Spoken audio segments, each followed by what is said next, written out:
പക്ഷെ overall mark നോക്കുമ്പോൾ ചിലപ്പോൾ 1-2 മാർക്കിന് നമ്മുടെ ബി സ്കോർ നമ്മുടെ കയ്യിൽ നിന്ന് പോവാം. അപ്പോൾ ഫാസ്റ്റ് റീഡിംഗ് എന്ന് പറഞ്ഞാൽ മൊത്തം നമുക്ക് വായിച്ച് ഫുള്ള് കംപ്ലീറ്റ് വായിച്ച് മനസ്സിലാക്കി, പ്രത്യേകിച്ച് ഒരു ബിഗിനറിനാണെങ്കിൽ അത് വളരെ ഒരു ടഫായിട്ടുള്ളൊരു പാർട്ട് എ എന്ന് പറയുന്നത് 4 ഡിവൈഡ് ചെയ്തിട്ടുണ്ട്, ടെക്സ്റ്റ് എ. പക്ഷെ ഇപ്പോൾ ഈ 2023 വരാൻ പോകുന്നത് അങ്ങനത്തെ അല്ല, നമുക്ക് സബ് ഹെഡിങ്. പക്ഷെ അങ്ങനെ ആയിരിക്കില്ല ഒരു 20 മെറ്റീരിയൽ കഴിയുമ്പോൾ. Hello everyone, welcome to our channel Vallu nursing couple. എൻ്റെ പേര് ഹർഷ. നിങ്ങൾ എല്ലാവരും തന്നെ 2023 OET എക്സാം എഴുതാൻ വേണ്ടി റെഡി ആയിട്ടിരിക്കുന്നവരായിരിക്കാം, അല്ലെങ്കിൽ പ്രിപ്പയർ ചെയ്യുന്നവരാവാം. അപ്പോൾ അതുകൊണ്ട് തന്നെ ഞാൻ റീഡിംഗ് സബ് ടെസ്റ്റിൻ്റെ ഒരു crucial area, that is A പാർട്ടിനെ കുറിച്ച് ഡിസ്കസ് ചെയ്യാനാണ് നമ്മളിന്ന് പോകുന്നത്. ഓക്കെ, മാക്സിമം മാർക്ക് സ്കോർ ചെയ്യാൻ പറ്റുന്ന ഒരു ഏരിയ ആണ് എ പാർട്ട്. അപ്പോൾ 20 ഔട്ട് ഓഫ് 20 എങ്ങനെ എ പാർട്ടിൽ നിന്ന് കിട്ടാം എന്നുള്ളത് വളരെ ടഫായിട്ട് എല്ലാവരും വിചാരിക്കുക. അല്ലെങ്കിൽ പ്രാക്ടീസ് ചെയ്യുമ്പോൾ ചിലർക്ക് ഒരു 17 ഔട്ട് ഓഫ് 20, 18 ഔട്ട് ഓഫ് 20, 19 ഒക്കെ കിട്ടുമ്പോൾ തന്നെ നമ്മൾ സാറ്റിസ്ഫൈഡ് ആവും അല്ലേ. കാരണം നല്ല മാർക്കാണല്ലോ എന്ന് വെച്ചിട്ട് നമ്മൾ അടുത്ത sub test means like part ബിയിലോട്ട് പോകും, പാർട്ട് സിയിലോട്ട് പോകും. പക്ഷെ ഓവറോൾ മാർക്ക് നോക്കുമ്പോൾ ചിലപ്പോൾ 1-2 മാർക്കിന് നമ്മുടെ ബി സ്കോർ നമ്മുടെ കയ്യിൽ നിന്ന് പോവാം അല്ലേ. അതുകൊണ്ട് എ പാർട്ടിൽ ശരിക്കും പറഞ്ഞാൽ നമുക്ക് 20 ഔട്ട് ഓഫ് 20 തന്നെ കിട്ടാൻ പറ്റുന്ന ഒരുപാട് മെത്തേഡ്സ് ഉണ്ട്. അപ്പോൾ അതിൽ വളരെ ഇമ്പോർട്ടൻ്റ് ആയിട്ടുള്ള കുറച്ച് കാര്യങ്ങളാണ് ഞാൻ പറയാൻ പോകുന്നത്. ഓക്കെ, അപ്പോൾ നിങ്ങൾ എല്ലാവരും നോട്ട് ഡൗൺ ചെയ്യുക. ഓക്കെ, എല്ലാ പോയിന്റ്സും ഒന്ന് എഴുതി വെക്കുക, സോ ദാറ്റ് നിങ്ങൾ ഓരോ ദിവസവും പ്രാക്ടീസ് ചെയ്യുമ്പോൾ ഇങ്ങനെയുള്ള ചെറിയ ചെറിയ കാര്യങ്ങളൊക്കെ ശ്രദ്ധിക്കണം. ഫസ്റ്റ് ഓഫ് ഓൾ, നിങ്ങൾക്ക് ഒരു മെറ്റീരിയൽ എടുക്കുമ്പോൾ നമുക്കിപ്പോൾ എ പാർട്ടിന് 15 മിനിറ്റ്സ് ആണുള്ളത്. 15 മിനിറ്റ്സിൽ നമ്മൾ 20 ക്വസ്റ്റ്യൻസ് ആണ് കവർ ചെയ്യേണ്ടത്. അപ്പോൾ ഈ 20 ക്വസ്റ്റ്യൻസിൽ നമ്മൾ ഇപ്പോൾ ഓരോ ക്വസ്റ്റ്യൻ്റെയും അല്ലെങ്കിൽ ക്വസ്റ്റ്യൻ ആദ്യം വായിക്കുന്നു, പിന്നെ ആൻസർ കണ്ടുപിടിക്കുന്നു. അപ്പോൾ അതിൻ്റെയൊക്കെ മുന്നേ നമുക്ക് ആദ്യം ഒന്ന് മെറ്റീരിയൽ സ്കിം ചെയ്യണം അല്ലേ. അപ്പോൾ മെറ്റീരിയൽ സ്കിം ചെയ്യാന്ന് പറഞ്ഞാൽ ജസ്റ്റ് ഒന്ന് പെട്ടെന്ന് നമ്മൾ മെറ്റീരിയലിലോട്ട് ഒന്ന് എക്സ്പീഡീഷ്യസ് റീഡിംഗ് എന്ന് പറയും, അല്ലെങ്കിൽ ഫാസ്റ്റ് റീഡിംഗ് അല്ലേ. അപ്പോൾ ഫാസ്റ്റ് റീഡിംഗ് എന്ന് പറഞ്ഞാൽ മൊത്തം നമുക്ക് വായിച്ച് ഫുള്ള് കംപ്ലീറ്റ് വായിച്ച് മനസ്സിലാക്കി പിന്നെ ക്വസ്റ്റ്യൻസിലോട്ട് പോയി പിന്നെ ആൻസർ കണ്ടുപിടിക്കാൻ അങ്ങനെയുള്ളൊക്കെ കാര്യങ്ങൾ കുറച്ചുകൂടെ ബുദ്ധിമുട്ടായിട്ട് ഫീൽ ചെയ്യും. പ്രത്യേകിച്ച് ഒരു ബിഗിനറിനാണെങ്കിൽ അത് വളരെ ഒരു ടഫായിട്ടുള്ളൊരു ഏരിയ ആണ്. അപ്പോൾ അതുകൊണ്ട് ആദ്യം നമ്മൾ ചെയ്യേണ്ടത് എന്താണെന്ന് വെച്ചാൽ, മെറ്റീരിയൽ ആദ്യം തന്നെ കിട്ടുമ്പോൾ നമുക്ക് 15 മിനിറ്റ്സ് എന്ന് കാണാം അല്ലേ. 15 മിനിറ്റ്സിൽ നമ്മൾ സ്റ്റാർട്ട് ചെയ്യുമ്പോൾ വീട്ടിലിരുന്ന് പ്രാക്ടീസ് ചെയ്യുമ്പോൾ തന്നെ ആദ്യം ചെയ്യേണ്ടത് മെറ്റീരിയലായിട്ടൊന്ന് പരിചയപ്പെടണം. അതിനാണ് നമ്മൾ സ്കിം ചെയ്യുക എന്ന് പറയുന്നത്. എന്ന് വെച്ചാൽ അത്യാവശ്യം ഇമ്പോർട്ടൻ്റ് ആയിട്ടുള്ള കാര്യങ്ങൾ മാത്രം മെറ്റീരിയലിൽ നിന്ന് എടുക്കുക. ഓക്കെ, എന്ന് വെച്ചാൽ എല്ലാം കൂടെ ചവർ പോലെ വായിക്കാതെ നമ്മൾ ആവശ്യമുള്ള കാര്യങ്ങൾ മാത്രമേ ഇപ്പോൾ മെറ്റീരിയൽ നോക്കുന്നുള്ളൂ. ഫസ്റ്റ് നമ്മൾ നോക്കേണ്ടത് ആദ്യം അതിൻ്റെ ടോപ്പിക്കിൻ്റെ ഹെഡിങ്. ഓക്കെ, ഹെഡിങ് വെച്ച് മാത്രം നമുക്ക് കുറച്ച് ഐഡിയാസ് കിട്ടാൻ പറ്റും. എന്ന് പറഞ്ഞാൽ നിങ്ങൾക്കറിയാം, പാർട്ട് എ എന്ന് പറയുന്നത് 4 ഡിവൈഡ് ചെയ്തിട്ടുണ്ട്, text A, text B, text C and text D അല്ലേ. ഇതിനകത്ത് ഈ 4 ടെക്സ്റ്റിനും ഓരോ സബ് ഹെഡിങ്സും ഉണ്ടാവാറുണ്ട് അല്ലേ. പണ്ടത്തെ മെറ്റീരിയൽസിനായിരുന്നെങ്കിൽ നേരത്തെയുള്ള OET ആണെങ്കിലും വേർഷനൊക്കെ നമുക്ക് ഈ പറഞ്ഞ പോലെ മിക്കവാറും സബ് ഹെഡിങ്സ് ഒന്നും ഉണ്ടാവില്ല, കണ്ടിന്യൂറ്റി ആയിട്ട് പോകാറുണ്ട്. അങ്ങനെ ഒരുപാട് കുറച്ചുകൂടി കോംപ്ലിക്കേറ്റഡ് ആയിട്ടുള്ള മെറ്റീരിയൽ ആയിരുന്നു. പക്ഷേ ഇപ്പോൾ ഈ 2023 വരാൻ പോകുന്നത് അങ്ങനത്തെ അല്ല, നമുക്ക് സബ് ഹെഡിങ്സ് ഉണ്ടാവും, കുറച്ചും കൂടെ അറേഞ്ച്ഡ് ആയിരിക്കും, ഫോൺ സൈസൊക്കെ കറക്റ്റ് ആയിരിക്കും. എന്ന് വെച്ചാൽ ചിലപ്പം ചില മെറ്റീരിയൽസിൽ ഞാൻ കേട്ടിട്ടുണ്ട് കുട്ടികൾ പറയുന്നതായിട്ട് ഫോൺ സൈസൊക്കെ ഭയങ്കര ചെറുതാക്കി ഒരുപാട് കുത്തി നിറച്ചിട്ടുള്ള മെറ്റീരിയൽസ് അങ്ങനെയൊന്നും ആയിരിക്കില്ല. ഓക്കെ, അപ്പോൾ ഇതിനകത്ത് നമുക്ക് വരാൻ പോകുന്നത് അത്യാവശ്യം നല്ല സ്പേഷ്യസ് ആയിട്ട്, അല്ലെങ്കിൽ സ്പേസ് വിട്ട് പാരഗ്രാഫ് ഡിവിഷൻസ് ഉണ്ടാവും, സബ് ഹെഡിങ്സ് കാണും. അപ്പോൾ ഹെഡിങ് വായിച്ച് മാത്രം നമുക്കൊരു ചെറിയ ഐഡിയ ആ മെറ്റീരിയലിൽ നിന്ന് അല്ലെങ്കിൽ ആ ഒരു ടെക്സ്റ്റിനകത്ത് നിന്നുള്ളത് ആദ്യം മനസ്സിലാക്കി വെക്കാം. സോ പെട്ടെന്ന് സ്കിം ചെയ്യണം. സ്കിം ചെയ്യാനായിട്ട് എത്ര ടൈം എടുക്കണം എന്ന് വെച്ചാൽ നമ്മുടെ പ്രാക്ടീസ് പോലെ ഇരിക്കും സ്കിമ്മിങ്ങിൻ്റെ ടൈം. ഓക്കെ, എന്ന് പറഞ്ഞാൽ ഇപ്പോൾ നമ്മൾ ഫസ്റ്റ് ഒരു മെറ്റീരിയൽ ചെയ്യുമ്പോൾ ഞാൻ കുറച്ച് കാര്യങ്ങൾ പറഞ്ഞു തരുമ്പോൾ നിങ്ങൾ അത് വെച്ച് നോക്കി ഫസ്റ്റ് മെറ്റീരിയൽ ചെയ്യുമ്പോൾ ഉറപ്പായിട്ടും കൂടുതൽ ടൈം എടുക്കും. പക്ഷെ അങ്ങനെ ആയിരിക്കില്ല ഒരു 20 മെറ്റീരിയൽ കഴിയുമ്പോൾ അല്ലേ. അപ്പോൾ നിങ്ങൾക്ക് എന്താണ്, എവിടെയാണ് നോക്കേണ്ടത്, ഏതൊക്കെ പാർട്ടാണ് ശ്രദ്ധിക്കേണ്ടത് എന്നുള്ള കാര്യങ്ങൾക്കൊക്കെ ഒരു ഐഡിയ കിട്ടും.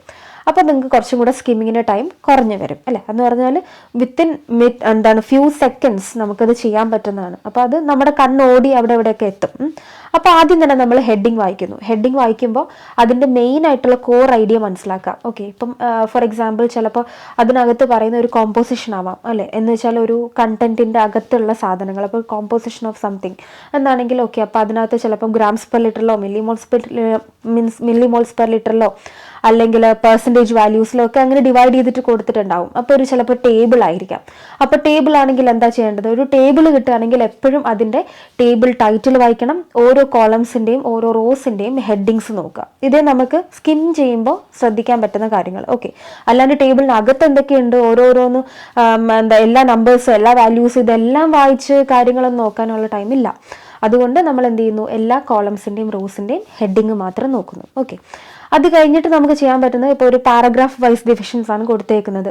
ഇപ്പോൾ എന്താണ് ഫസ്റ്റ് ഒരു 3 പാരഗ്രാഫ് ഡിവിഷൻ അല്ലെങ്കിൽ 2 പാരഗ്രാഫ് ഡിവിഷൻ ഉണ്ടെങ്കിൽ 2 പാരഗ്രാഫിൻ്റെയും ഫസ്റ്റ് ലൈൻ വായിക്കാം. ഓക്കെ, എന്ന് പറഞ്ഞാൽ നമുക്കൊരു ചെറിയ ഐഡിയ കിട്ടാൻ ആ പാരഗ്രാഫിനകത്ത് എന്തായിരിക്കും എന്നുള്ളത്. ചിലപ്പോൾ ഒരു ഇൻസിഡൻസ് റിപ്പോർട്ടായിരിക്കാം. അപ്പോൾ ഇൻസിഡൻസ് റിപ്പോർട്ടാണെങ്കിൽ അതിനകത്ത് ഒരുപാട് ന്യൂമറിക്കൽ വാല്യൂസ് ഉണ്ടാവും അല്ലേ. അപ്പോൾ അത് ചിലപ്പോൾ ആ ഫസ്റ്റ് ലൈനിൽ അവർ മെൻഷൻഡ് ആയിരിക്കും. എന്താണ് ഒരു വേൾഡ് എന്താണ് ഇപ്പം ഇത്ര ആൾക്കാർ ഇന്ന രാജ്യത്തിൽ ഇത്ര പേർക്ക് ഇത്ര അസുഖം ഉണ്ടായിരുന്നു എന്നുള്ള ഒരു ചെറിയൊരു വാല്യൂസ് ആയിരിക്കാം കൊടുത്തിട്ടുണ്ടാവുക. പക്ഷെ അത് ഒരു ഇയർ വെച്ച് കുറേ നമ്പേഴ്സ് കൊടുക്കുമ്പോൾ അത് കുറെ കൂടെ ആ ഒരു പാരഗ്രാഫിൽ ഒരുപാട് ന്യൂമറിക്കൽസ് ഉണ്ട് എന്ന് തോന്നും. അപ്പം അങ്ങനെയുള്ള കാര്യങ്ങളൊക്കെ നോട്ടീസ് ചെയ്യുക.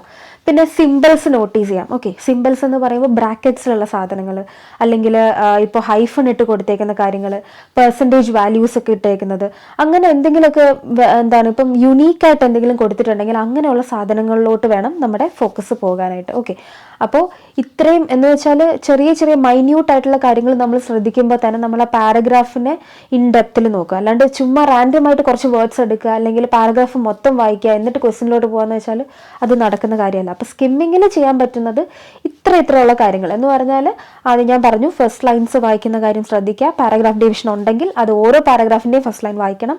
അത് കഴിഞ്ഞിട്ട് നിങ്ങൾക്ക് എന്തെങ്കിലും ഈ പറഞ്ഞ പോലെ സിമ്പിൾസിൽ എന്തെങ്കിലും ഐഡിയാസ് എവിടെയെങ്കിലും കിട്ടുന്നുണ്ട്, എന്തെങ്കിലും യൂണീക്കായിട്ട് കിടപ്പുണ്ടെങ്കിൽ അതെടുക്കുക. അതേപോലെ ടേബിൾ ആണെങ്കിൽ ഞാൻ പറഞ്ഞു ടേബിളിൻ്റെ ഓരോ റോസിൻ്റെയും കോളംസിൻ്റെയും ഹെഡിങ്സ് എടുക്കുന്നത്. അതേപോലെ ഗ്രാഫ് ആണെങ്കിൽ വേണമെങ്കിൽ എക്സ് ആക്സിസിലും വൈ ആക്സിസിലും എന്താ കിടക്കുന്നത് മെയിൻ ചിലപ്പോൾ ഒരു കീ ഉണ്ടാവും അല്ലെ. ഒരു ഗ്രാഫ് ആകുമ്പോൾ അതിനൊരു കീ ഉണ്ടാവും. അപ്പോൾ കീയിൽ എന്താ പറയുന്നത് അത് നോക്കാം.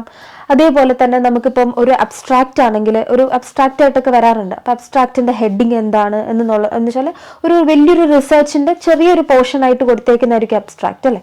അപ്പോൾ അബ്സ്ട്രാക്റ്റിൻ്റെ ഒരു ഡീറ്റെയിൽ ആയിട്ട് വീഡിയോ നമുക്ക് സെപ്പറേറ്റ് ചെയ്യാം. കാരണം അബ്സ്ട്രാക്റ്റ് പല സ്ഥലത്ത് വരാറുണ്ട്. പാർട്ട് സിയിൽ വരാറുണ്ട്, ബിയിൽ വരാറുണ്ട്, എയിലും വരാറുണ്ട്. സോ അബ്സ്ട്രാക്റ്റ് എന്താണ് എന്നുള്ളത് നമ്മൾ എല്ലാവരും പഠിച്ചിട്ടുള്ള റിസർച്ചിലൊക്കെ വരുന്നതാണ് ഒരു അബ്സ്ട്രാക്റ്റ്. ഓക്കെ, അപ്പോൾ അതിനൊരു പെർട്ടിക്കുലർ ഫോമാറ്റും ഉണ്ട്. സോ അതിൻ്റെ മെയിൻ ആയിട്ടുള്ള ടൈറ്റിലിൽ എന്തെങ്കിലും കാര്യങ്ങളുണ്ടോ എന്നുള്ളത് മാത്രം ശ്രദ്ധിക്കാം. ഓക്കെ, അപ്പോൾ അബ്സ്ട്രാക്റ്റിന്റെ കാര്യം പറഞ്ഞപ്പോൾ ഒരു ഹാപ്പി ന്യൂസ് എന്ന് പറയുന്നത് നമ്മുടെ ഒഫീഷ്യൽ ആയിട്ടുള്ള വെബ്സൈറ്റ് ലോഞ്ച് ചെയ്യാൻ പോവുകയാണ്.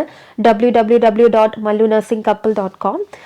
അപ്പോൾ അതിനകത്ത് നമ്മൾ ഉദ്ദേശിക്കുന്നത് മെയിനായിട്ട് റെക്കോർഡഡ് വീഡിയോസ്. ഓക്കെ, ഇപ്പം ഞാൻ തന്നെ പ്രിപ്പയർ ഞാൻ തന്നെ ചെയ്യുന്നതായിരിക്കും. അപ്പോൾ റെക്കോർഡഡ് വീഡിയോസ് ആയിരിക്കും. അപ്പോൾ എല്ലാ സോൾവ്ഡ് ക്വസ്റ്റ്യൻസും എങ്ങനെയൊക്കെയാണ് ക്വസ്റ്റ്യൻസിന് ആൻസേഴ്സ് കണ്ടുപിടിക്കുന്നത് അങ്ങനെയുള്ള each and every questions discuss ചെയ്യുന്ന ഒരു വീഡിയോസൊക്കെ ഇൻക്ലൂഡ് ചെയ്തിട്ടായിരിക്കും നമ്മുടെ ലോഞ്ചിങ്. അപ്പോൾ ലോഞ്ച് ചെയ്യുന്നത് എപ്പോഴാണെന്നുള്ള ഫർദർ ഡീറ്റെയിൽസ് എല്ലാം നിങ്ങളെല്ലാവരും അപ്ഡേറ്റ് ചെയ്യുന്നതായിരിക്കും. അപ്പോൾ അതിനനുസരിച്ച് നിങ്ങൾക്ക് അത് കയറി ചെക്കൗട്ട് ചെയ്യാം. ഓക്കെ, അപ്പോൾ ഇതേപോലെ ഞാൻ പറഞ്ഞ കുറച്ച് കാര്യങ്ങൾ വെച്ചിട്ട് നിങ്ങൾ എന്താണ് സ്കിം ചെയ്യാനായിട്ട് ശ്രമിക്കുക. എന്നിട്ട് മെറ്റീരിയൽ സ്കിം ചെയ്തതിന് ശേഷം നമ്മൾ ക്വസ്റ്റ്യൻസിലോട്ട് പോകുന്നു അല്ലേ. അപ്പോൾ ക്വസ്റ്റ്യൻസിലോട്ട് പോകുമ്പോൾ ഞാൻ പ്രീവിയസ്ലി ഒരു വീഡിയോ ഓൾറെഡി ചെയ്തിട്ടുണ്ടായിരുന്നു റീഡിങ്ങിൻ്റെ. നമ്മൾ പറയുന്ന പോലെ 8 to 20 ക്വസ്റ്റ്യൻസ് ചെയ്തിട്ട് പിന്നെ 1 to 7 ചെയ്യാം. അത് നിങ്ങളുടെ ഇഷ്ടമാണ്, എങ്ങനെ വേണം നമുക്ക് ചെയ്യാവുന്നതാണ്. പക്ഷേ ഏതെങ്കിലും ഒരു മെത്തേഡ് നിങ്ങൾ ഫോളോ ചെയ്യുകയാണെങ്കിൽ അത് പിന്നെ ഇടയ്ക്കിടയ്ക്ക് മാറ്റാനായിട്ട് ശ്രമിക്കരുത്. അങ്ങനെ ചെയ്യുകയാണെങ്കിൽ നമ്മുടെ മാർക്ക് പിന്നെയും ഡൗൺ ആയിക്കൊണ്ടിരിക്കും. സോ ഏതെങ്കിലും ഒരു വേ നിങ്ങൾ ചൂസ് ചെയ്യുകയാണെങ്കിൽ അങ്ങനെ തന്നെ എപ്പോഴും പ്രാക്ടീസ് ചെയ്യുക. അപ്പം നിങ്ങൾക്ക് ടൈം ബൗണ്ടായിട്ട് നിങ്ങൾക്ക് എല്ലാ കാര്യങ്ങളും മുന്നോട്ട് കൊണ്ടുപോകാൻ പറ്റും. ഓക്കെ, പിന്നെ ഒരു ക്വസ്റ്റ്യൻ വായിക്കുമ്പോൾ ശ്രദ്ധിക്കേണ്ട കാര്യം എപ്പോഴും ആ ക്വസ്റ്റ്യനിന് എന്തെങ്കിലും ഒരു കീവേഡ്സ് 1 or 2 കീവേഡ്സിനെ ശ്രദ്ധിച്ചിട്ട് വേണം നമ്മൾ ആൻസർ കണ്ടുപിടിക്കാനായിട്ട് തിരിച്ച് മെറ്റീരിയലിലോട്ട് പോകാൻ. അപ്പോൾ നമ്മൾ ഈ ഞാൻ പറഞ്ഞല്ലോ സ്കിം ചെയ്യുമ്പോൾ കുറച്ച് സാധനങ്ങളൊക്കെ നോക്കാൻ. അപ്പോൾ അങ്ങനെയുള്ള സാധനങ്ങളൊക്കെ അണ്ടർലൈൻ ചെയ്ത് വെച്ചിട്ടുണ്ടെങ്കിൽ ക്വസ്റ്റ്യനിൽ നിന്ന് നമ്മൾ തിരിച്ചു പോയി അത് കണ്ടുപിടിക്കാനായിട്ട് വളരെ യൂസ്ഫുൾ ആയിരിക്കും. ഓക്കെ, അപ്പോൾ ഇങ്ങനെയുള്ള ചെറിയ ടിപ്സ് നിങ്ങൾ എഴുതി വെക്കുക. നിങ്ങൾ പ്രാക്ടീസ് ചെയ്യുമ്പോൾ ഇങ്ങനെയുള്ള കാര്യങ്ങളൊക്കെ ചെയ്യുന്നുണ്ടോ എന്ന് ശ്രദ്ധിക്കുക. ഏതെങ്കിലും ഒരു ക്വസ്റ്റ്യൻ തെറ്റിപ്പോയാൽ അത് അവിടെ മൈൻഡ് ചെയ്യാതെ അടുത്ത മെറ്റീരിയൽ മാർക്ക് കൂടുതൽ വാങ്ങാം എന്ന് പറഞ്ഞ് പോയിട്ട് കാര്യമില്ല. എല്ലാ മെറ്റീരിയലും ഒരേപോലത്തെ മാർക്കായിരിക്കും. അപ്പോൾ ഒരു മെറ്റീരിയൽ ചെയ്ത് കഴിയുമ്പോൾ നിങ്ങൾ എന്താ ചെയ്യേണ്ടത്, അതിനകത്ത് ക്വസ്റ്റ്യൻസ് തെറ്റിയിട്ടുള്ള എല്ലാ ക്വസ്റ്റ്യൻസും ഒന്നും കൂടെ എടുത്ത് നോക്കണം. എന്തുകൊണ്ട് ആ ക്വസ്റ്റ്യൻ തെറ്റി, അത് ഏത് കീവേഡാണ് ഞാൻ ശ്രദ്ധിക്കാണ്ട് പോയത്, ഞാൻ സ്കിം ചെയ്തപ്പോൾ കുറച്ചുകൂടെ സാധനങ്ങൾ നോട്ട് ചെയ്യാമായിരുന്നു. അങ്ങനെയുള്ള കുറേ കാര്യങ്ങളൊക്കെ നോട്ടീസ് ചെയ്യുമ്പോഴായിരിക്കും നിങ്ങൾക്കൊരു ഇമ്പ്രൂവ്മെൻറ്റ് വരുന്നത്. അപ്പോൾ അടുത്ത മെറ്റീരിയൽ ചെയ്യുമ്പോൾ നിങ്ങൾക്ക് അതിനകത്ത് കുറച്ചും കൂടെ കൂടുതൽ മാർക്ക് കിട്ടും. ഓക്കെ, അപ്പോൾ മെറ്റീരിയൽസ് ഒരു 10-50 ചെയ്തിട്ട് കാര്യമില്ല. ഒരു ദിവസം ചെയ്യുന്നത് ഒരു മെറ്റീരിയലോ 2 മെറ്റീരിയലോ ആയിക്കോട്ടെ, എ പാർട്ട് മാത്രം ആയിക്കോട്ടെ. ഇപ്പോൾ എയും ബിയും സിയും ഒരു ദിവസം ചെയ്യണമെന്നില്ല അല്ലേ. നിങ്ങൾക്ക് എ പാർട്ട് മാത്രം ചെയ്യാം. ഇപ്പം ഡ്യൂട്ടിയൊക്കെ കഴിഞ്ഞ് ഭയങ്കര ഹെക്ടിക് ആയിട്ടുള്ള ഡ്യൂട്ടി കഴിഞ്ഞ് വന്നിട്ട് പിന്നെ ഒരു ഫുൾ റീഡിങ് മെറ്റീരിയൽ ചെയ്യുന്ന കാര്യം ചിന്തിക്കുക വേണ്ട അല്ലേ. അപ്പം അങ്ങനെയുള്ള ഒരു ദിവസമൊക്കെ ആണെങ്കിൽ എന്ത് ചെയ്യുക, എ പാർട്ട് മാത്രം ചെയ്തിട്ട് കിടക്കുക. അപ്പോൾ ഒരു 15 minutes അതിനെടുക്കുകയുള്ളൂ. പക്ഷേ 15 minutes പ്ലസ് ആ ക്വസ്റ്റ്യൻസ് തെറ്റിയതിൻ്റെ ആൻസേഴ്സ് ആൻസേഴ്സ് കണ്ടുപിടിക്കണം. അങ്ങനെ നമ്മൾ പ്രാക്ടീസ് ചെയ്യുമ്പോഴാണ് നമുക്കൊരു 20 ഔട്ട് ഓഫ് 20 എന്തായാലും ഒരു മെറ്റീരിയലിന് എ പാർട്ടിൽ നിന്ന് നമുക്ക് കിട്ടും. ഓക്കെ, അപ്പോൾ നമ്മുടെ ഓവറോൾ റീഡിങ്ങിൻ്റെ മാർക്ക് ഉറപ്പായിട്ടും ബി സ്കോർ അല്ലെങ്കിൽ എ സ്കോറിലോട്ട് നമുക്ക് കയറാനും സഹായിക്കും. അപ്പോൾ നിങ്ങളെല്ലാവരും സ്കിം ചെയ്യുമ്പോൾ ചെറിയ പോയിന്റ്സ് എല്ലാം തന്നെ ശ്രദ്ധിക്കുക. ഞാനിപ്പോൾ പറഞ്ഞ ഓരോ പോയിന്റ്സും എഴുതി വെച്ച് അത് നോട്ട് ചെയ്യുക. ഓക്കെ, അപ്പോൾ നിങ്ങൾക്ക് എ പാർട്ടിനെ കുറിച്ച് ഒരു ഐഡിയ കിട്ടിയിട്ടുണ്ടാവും എന്ന് പ്രതീക്ഷിക്കുന്നു. അപ്പോൾ എ പാർട്ടിൻ്റെ ഒരു ഡീറ്റെയിൽഡ് ആയിട്ടുള്ള ക്വസ്റ്റ്യൻസും ആൻസേഴ്സും വരുന്ന എല്ലാ സോൾവ് ആയിട്ടുള്ള ക്വസ്റ്റ്യൻസും നമ്മൾ റെക്കോർഡഡ് വീഡിയോസ് യൂട്യൂബിലും അതേപോലെ തന്നെ നമ്മുടെ മല്ലു നഴ്സിംഗ് കപ്പിളിൻ്റെ ഒഫീഷ്യൽ വെബ്സൈറ്റിലും അപ്ലോഡ് ചെയ്യുന്നതായിരിക്കും. അതേപോലെ തന്നെ പാർട്ട് സിയും ഇപ്പോൾ ഞാൻ പറഞ്ഞു തന്നതുപോലെ കുറച്ച് ടിപ്സും ട്രിക്സൊക്കെ ആയിട്ട് ഞാൻ പാർട്ട് സിയുടെയും പാർട്ട് ബിയുടെയും വീഡിയോസ് അപ്കമിങ് വീക്കിൽ ഞാൻ അപ്ലോഡ് ചെയ്യുന്നതായിരിക്കും. സോ നിങ്ങൾക്ക് അതും യൂസ്ഫുൾ ആയിരിക്കുമെന്ന് പ്രതീക്ഷിക്കുന്നു. അപ്പോൾ ഇപ്പോൾ ഞാൻ പറഞ്ഞ കാര്യങ്ങളെല്ലാം നിങ്ങൾ പ്രാക്ടീസ് ചെയ്യുക. എന്നിട്ട് എന്തെങ്കിലും ഡൗട്ട്സ് ഉണ്ടെങ്കിൽ അല്ലെങ്കിൽ നിങ്ങൾക്ക് എന്തെങ്കിലും അഭിപ്രായങ്ങളുണ്ടെങ്കിൽ കമൻറ്റ് ബോക്സിൽ അറിയിക്കുക. സോ വീഡിയോ നിങ്ങൾക്ക് ഇഷ്ടപ്പെട്ടിട്ടുണ്ടെങ്കിൽ നിങ്ങൾ ലൈക്ക് ചെയ്യുക ആൻഡ് മാക്സിമം നിങ്ങളുടെ ഫ്രണ്ട്സായിട്ട് ഷെയർ ചെയ്യുക. ഇതുവരെ Mallu nursing couple channel subscribe ചെയ്തിട്ടില്ലെങ്കിൽ സബ്സ്ക്രൈബ് ചെയ്യുക ആൻഡ് ആ ബെൽ ഐക്കൺ കൂടി പ്രസ് ചെയ്യുക. സോ ദാറ്റ് നിങ്ങൾക്ക് നോട്ടിഫിക്കേഷൻ കിട്ടും നമ്മൾ എപ്പോഴൊക്കെ വീഡിയോ അപ്ലോഡ് ചെയ്യുമ്പോൾ. സോ അടുത്ത വീഡിയോ ആയിട്ട് വീണ്ടും കാണാം. So it's me Arsha signing off from Mallu nursing couple. By.